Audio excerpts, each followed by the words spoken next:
Hi, hello, namaste, vanakkam, adab. You're listening to Kale Radio, the voice of Kalians. With me, your RJ Karthik. Today, we have a special guest from one of our faculty, and she is Dr.Sharmila Joe, one of our Associate Professors from Department of English. Recently, she has received Chanakya Award, and it is a special award for teachers and training, which was awarded by the Public Relations Council of India.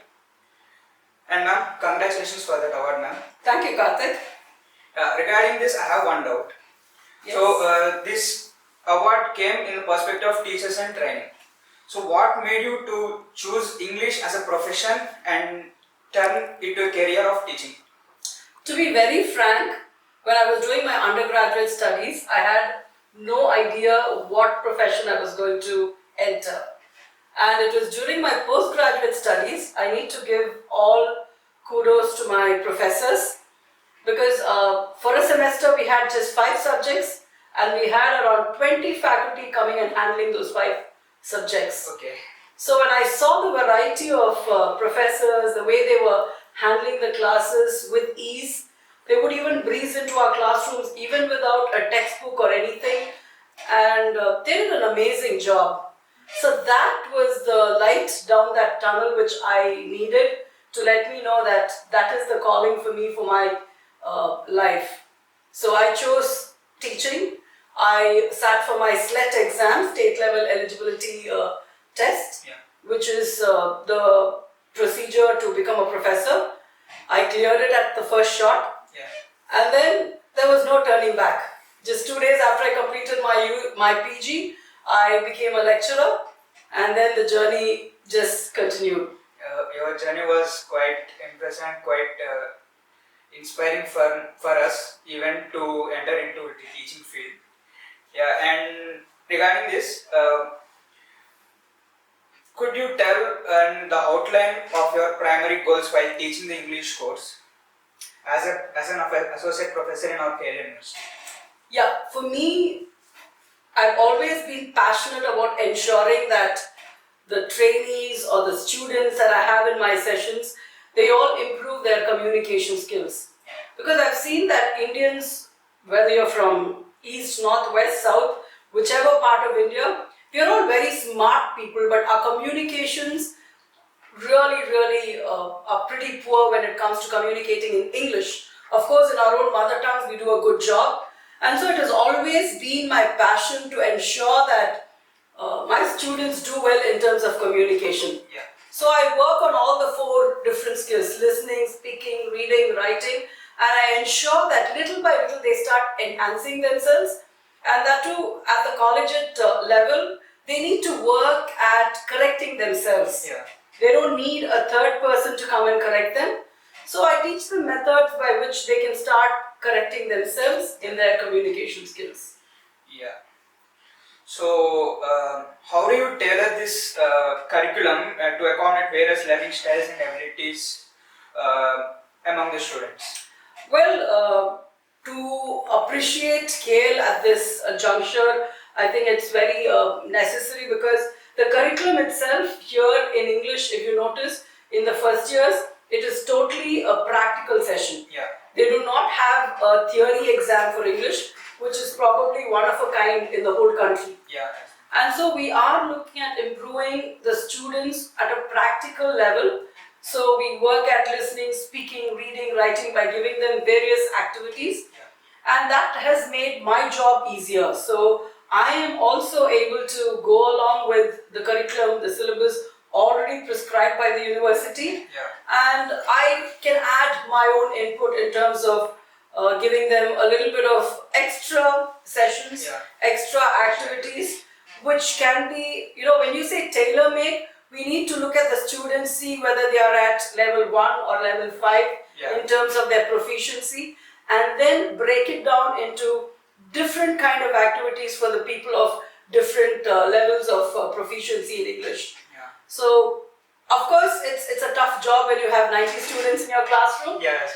But then again, once you are able to categorize them, it becomes easier to get what you want from them. Give them what they want and get what you want from them. Yeah, that was good, ma'am. And Can you give me some examples how to integrate technology from the present technology in terms of communication or teaching from English?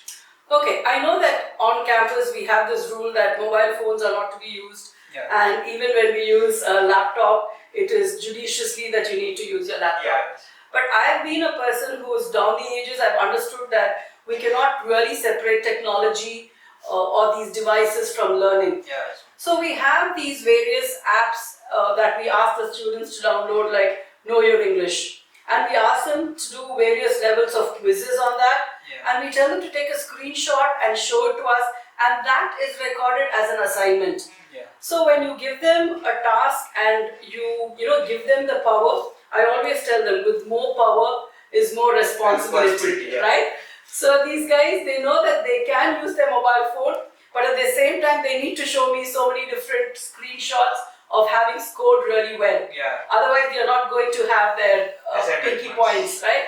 And of course, even with videos, we tell them to record a resume of themselves and post it at a particular site, and that sort of excites them. They of course come up with different methods. There are these people who keep editing their video again and again and again and give you the best possible video. And there are those who are like really stuck, or those who have a script in front of them and are reading from it. But still, when you allow them to integrate these devices and apps and tools and give them an activity based on that, they are very, very happy to use it and show you what English they have.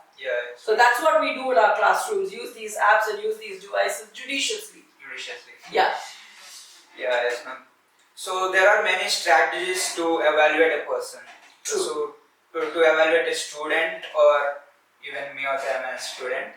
So how do you put these evaluations in effectiveness with the English course as a coordinator? And what are the assignment tools or techniques you use to do that? Well, one thing of course is we have something called continuous evaluation. So as a teacher, as a professor within the classroom, of course I need to conduct my own set of ALMs or assignments as prescribed by the syllabus. But apart from that, we also look at our students on a continuous basis. Every day, every session that we have with them, we give them activities, and I just don't tell that, only those who know the answer get up an answer. I start pointing out, I make people feel a little uncomfortable also, but at the same time, I keep telling them again and again, there is no correct, perfect answer. So anything you say works. So I give them that feeling that even if they are wrong, they can still attempt an answer, and then I mildly correct them, just tweak their answer a little and let them know why they were wrong and where they were wrong. But I do it only after they complete their answer. I do not interrupt them when they are trying to give me an answer. So that makes it a little more effective, and students in fact are happy to be a part of my session where I give equal opportunity to everyone, not just to the guy who's going to be getting a 9 and a 9.5 CGPA, but also for those who are really a little at the lower end, maybe because they come from a rural background where they've had more of the mother tongue influence rather than English. So it's a mixed bag for me in my classroom with these kind of sessions. Okay, in perspective of teaching, what are the different what are the different challenges you faced while teaching, and you have taken teaching as a career from starting till now? What are the challenges you faced now? The major challenge that any language teacher would have here in India, of course, is mother tongue influence. Because all of us say you would be very, very comfortable in your own mother tongue, and given a chance, one little comment, one little thing that you want to share with the rest of them in the class, everything is in the mother tongue. And here, this region being totally Andhra, Telangana district area, we have people always wanting to jump into Telugu. And for the life of me, I don't know anything in Telugu. I'm not from here, so I don't understand a single word. So I keep telling them whatever it is, even if it is broken English, kindly convey it to me in English. So one major challenge is to get these people to express themselves in English, because they can express themselves like express trains when they are allowed to talk in Telugu. But when they are asked to switch to English, they go word by word by word. But when they keep doing it as a practice, they become quite good at it. And the second challenge, of course, is getting them to listen to good English. So many of them, they are more into video games and all these kind of things that do not allow them to listen to good English. So the two things that I always tell students is kindly listen to some good English music. And the second thing is I tell them to watch English movies or English series, which is so much available these days on all these OTT platforms. So I encourage that a lot. I say watch with a little bit of subtitles and everything, but please watch in English and listen to the English. Actually, So, listening makes listening makes a lot of difference, because I tell them only if there is some input, there will be an output. Otherwise, you can't just expect output to miraculously come. Right? So I talk to them in those technical terms and try to make them understand. So could you share me a memorable success story related to English course? Okay.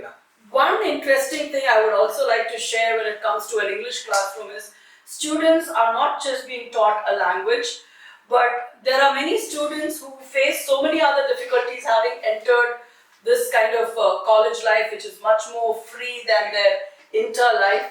So there are a lot of emotional, tantrums that go on within an English classroom, because here it is not serious learning, it's casual learning. So they have time to do all the other things and all their emotions come out.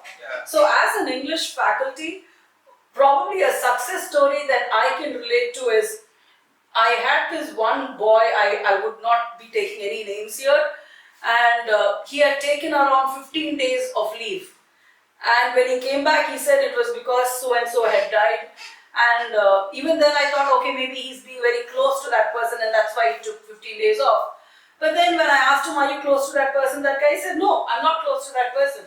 Then it became a bigger puzzle. But when I spoke to him, I realized that he was quite good in English, but it was just that he still was not able to gel with his classmates. So when I made him sit down, when I spoke to him, had a one-to-one session with him, I realized him coming out of his shell.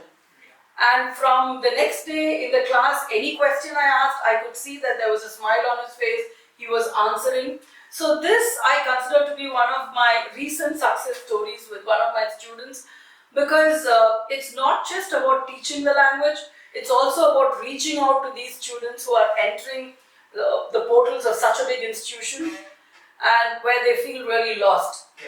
So this is one of my recent success stories.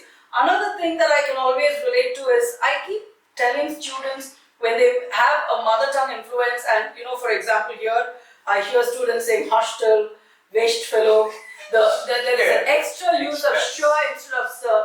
I make it a joke. I tell them how it sounds. And when they listen to it themselves from another person, then they understand, oh, okay, I'm going wrong here. So they start correcting themselves. In fact, there is a girl in second year, whenever she sees me, she says hostel first, and then she says, no ma'am, hostel. So they correct themselves because, in a funny, lighter way, I tell them how it sounds. So this is again something that I think is a success story, because people are now able to identify their mistakes and correct themselves. So if English had a physical form, how would you say like that? How would you look into it? English has I think if English had a physical form, I would imagine it to be a sea. One fine day, it would be like a cyclone roaring and having huge big waves. Another day, it would be like really calm, really cool, really soothing, like the beach. So for me, English is something which is vibrant like the sea. That's how I see English. Okay. If you were to summarize your job as English course coordinator using emojis only. Okay. So which emoji would you pick and why?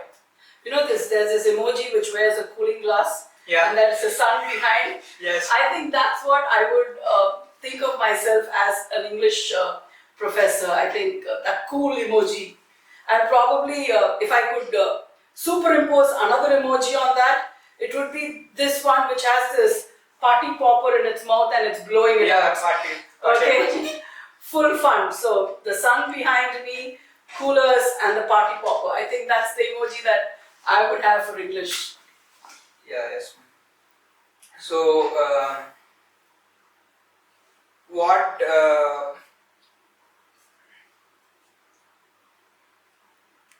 If I had to leave something that I could share with all these KL radio listeners, viewers, whatever you call them, that would be that, English is a tool. Yeah. Do not ever think that English is something using which people look up at you or look down at you. It's rather a tool. It's going to give you mobility. Yes. The ability to go from one place to another place. It gives you the ability to mix with others, to go to higher positions, and it gives you wings, just like Red Bull. It gives you wings. It gives wings. So you really need to improve your language skills if you want to go places. Yeah. And that's all that it is. You don't have to think that people speak in English just to look better than others. Nothing like that, nothing like that. Just keep all those thoughts aside.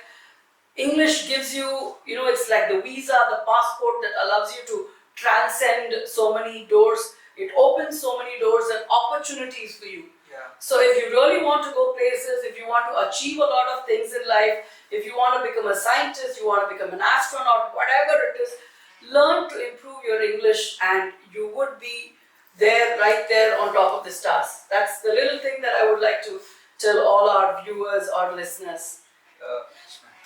So, to our viewers and listeners, so how would you say that English is very important nowadays while we are traveling to abroad or any other states like the United States and UK? How is English is very important at that point of time?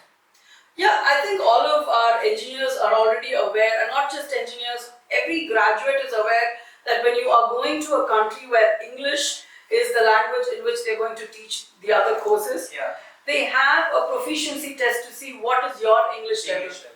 And so it is like a prerequisite. You are required to clear that to be able to join a different university in a country where English is the main language there. So it goes without saying that if you can pick it up from your first year, if you can enhance your skills. I'm not saying that you don't know English. I just would like you to enhance your skills, correct yourself, pick yourself up, so that by the time you go to your final year, you're like really good at it, and that exam will be just another paper. You can just ski past the exam really fast, and you can be at the university of your choice. And of course, once you enroll into a course, you're going to finish it with flying colors and have your dream job. So it's a prerequisite. So start working on it from day one. Yes. That's the only thing and that's what it's like, really an integral part of you, a very crucial tool, as I told. Yes. So work on it from day one. Yeah. Okay. So as we came to end of our interview, so how would you suggest our viewers or listeners to learn English very better for others, for themselves? Okay. One very, very easy tip I can leave with you is, when you're interacting with your own circle of friends, decide among yourselves, take a little oath that at least for 2 hours or 3 hours in a day, you would speak to each other only in English. Yeah. Start becoming comfortable in the language. Yes. And once you become comfortable, nothing like that. And once a week, each one of you in your own circle decide to watch one English movie and to conduct your own maybe a kind of film review. Yeah. Talk about it in English. And the more you do such fun activities with your friends, your English levels are going to improve on their own. In 3 months' time, you would be a totally different person in terms of communication. Try it out and reach out to me, because I'll still be here in KL. Yeah. Yes. So thank you, ma'am, for giving such an amazing interview, and interacting with you is something like not an usual thing for me, because you received an Chanakya award, the most prestigious award in the country.